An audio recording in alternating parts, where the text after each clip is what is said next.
All right, square root of a negative number. If I have the square root of -3, all an imaginary number does. We're going to do complex numbers, but complex numbers are made up of imaginary numbers. So I'm going to tell you about an imaginary first. When you see negative under the radical, you literally drop the negative off and put an I outside. Most of you know this. We did this a couple days, or we did this yesterday a little bit. So we define I as the square root of -1 is essentially what we do. A lot of you asked me yesterday, if you have an I, does it go in front of the radical or does it go after the number, or where does it go? If we're doing a radical, it goes in front of the radical.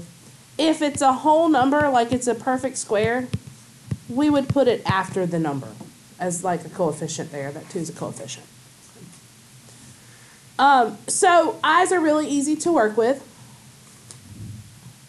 Let's see, we're not going to graph them for sure. But we are going to add, subtract, multiply, and divide them.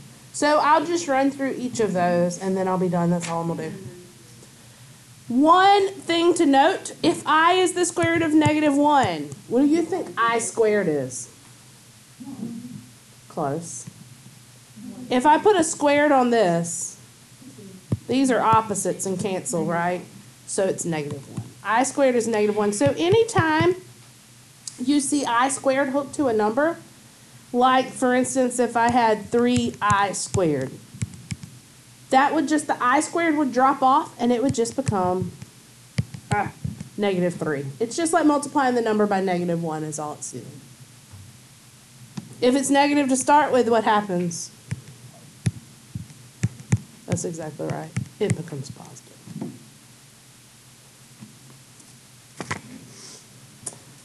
All right, so let's add and subtract some complex numbers. Complex numbers. You can't see? Why? So those are imaginary numbers. You can just sit down anywhere, doesn't matter. Complex numbers are made up of 2 parts. They have a real number part and an imaginary number part. Imaginary has the I, and of course we all know what a real number is. Okay, so together these make up complex numbers. So we're going to add, subtract, multiply, and divide complex numbers. It sounds worse than it is, I promise.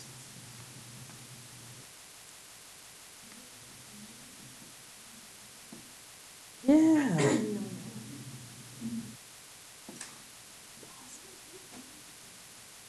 Let me just show you. When we add them,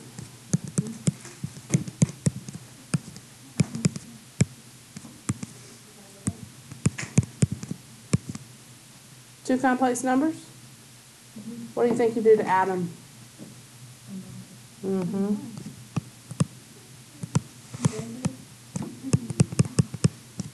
All we're going to do is combine like terms. Which ones are like terms? Look at y'all. 2 and the 5 make what? 7. 3i and -6i make. Is that hard for anyone? Are you sure? Are you struggling?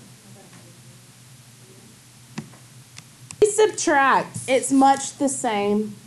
The only difference is now, instead of a plus, I have a minus in the middle. So when you subtract things like this, what do? You're going to combine like terms, but before you do that, what should you do since you're subtracting? It's usually a good idea to distribute that negative through. Do a same, change everything kind of thing. So that now it's an addition problem.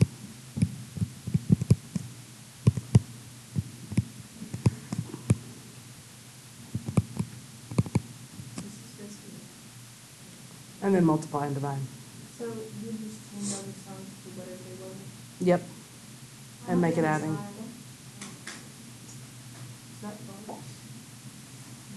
Why didn't you change that? This one? Oh, because it's same. Remember, same, change everything. Now do your like terms. What's 2 and negative 5? What's 3i and 2i?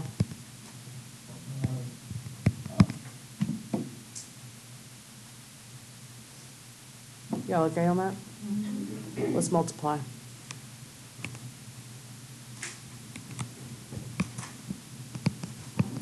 Told you this wouldn't take long. Dividing might take a little bit longer. All right, multiplying. Times 4 minus 2i. How do you multiply two things that look like that? Foil. You're exactly right. We're going to foil. Oh, don't be so excited. Calm down, calm down. Contain your excitement. Take the first one, distribute to everybody. What's 4 times 3? 12. 3 times negative 2i. 2i, And then 2i times negative 2i. Careful with this one. Negative 4i squared. Now here's what you're going to do. What did I tell you about I squared? They changed the sign, right? Drop it off and change the sign. So this becomes what? Yes. Now put your like terms together. What you got? Real number comes first. So 12 and 4 is 16. Negative 6i and 8i? 2i. Does that confuse anybody? No? Y'all good? All right, 2 dividing scenarios. I'm going to run you through both. That'll be it. The first one, we're going to look at dividing by an imaginary versus dividing by a complex. What's the difference?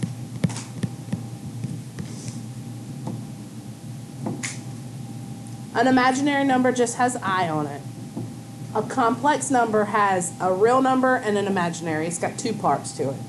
Okay? So if I have something like this. The problem is I can't have an I in the bottom because an I is really a radical. Okay? So to get rid of it, what I have to do, and this only works when you're dividing by an imaginary, you multiply the top and bottom by I. So I'm going to do an I on the bottom. I'm going to do an I up here. And because I got a lot of stuff up top, I got a complex number up top, I'm going to have to distribute. So up top, I end up with what? 2i. What's the bottom become? Change all your I squareds. What does this become? What's this one become? Yep.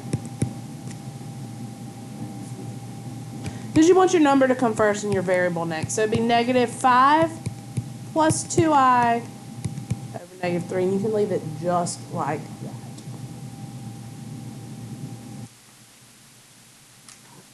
Are y'all okay on that?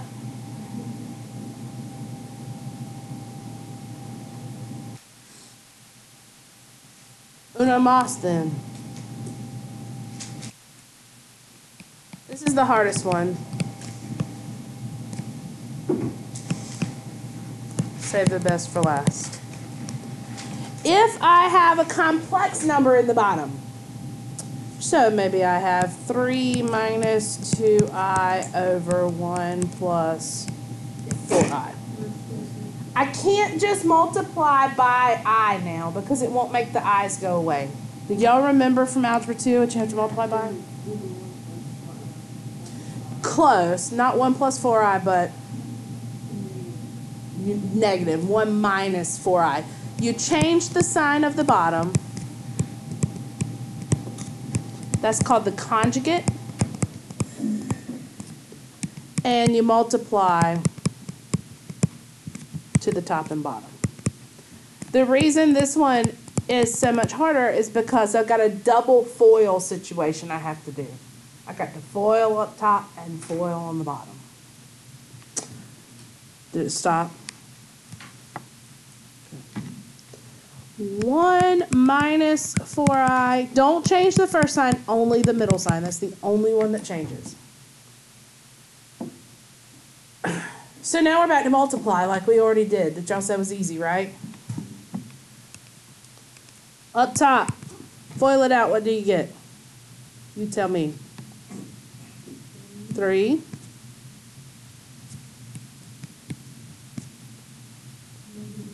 Negative 12i.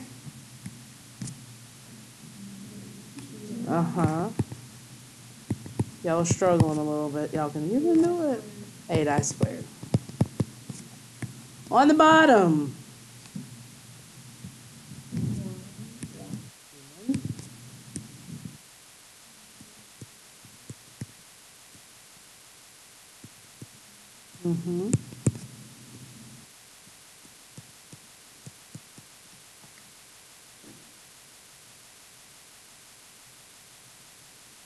Now just clean it up.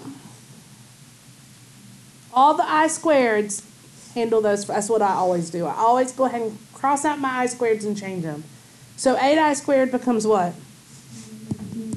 And negative 16i squared becomes? Up top, look at your numbers without I. What do you have?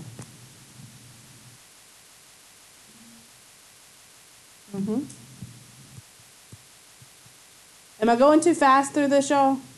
Okay. Am I boring y'all? Because you know how to do it. Negative 12i and negative 2i. That's right. Look what happens on the bottom. This is when the cool stuff happens. I got a 1 and a 16. Here. 17. And the i's go away. So the i's are gone, and that's all we're left with. Once there's no i's in the bottom, you're good to go. Tell me what you think. That's your answer.